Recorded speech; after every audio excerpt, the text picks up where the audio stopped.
85'teki апа мына Safa Marwa'da çırpap жүрөт. Subhanallah. Allah'ım kabul kılsın.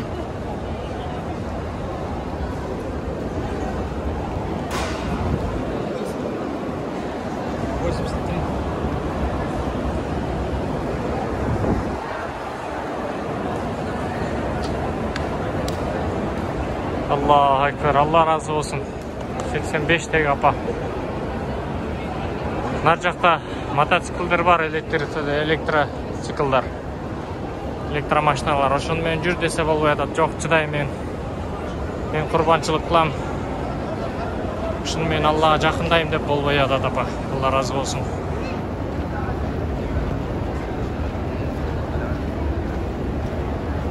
Лидер Умра компаниясынын эң күчтүү апасы болду го.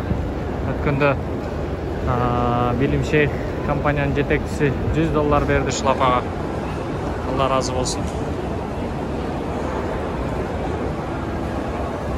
Бул жер жашыл сызыктан эркектер чуркап өтөт, аялдар чоң гана басып өтөт.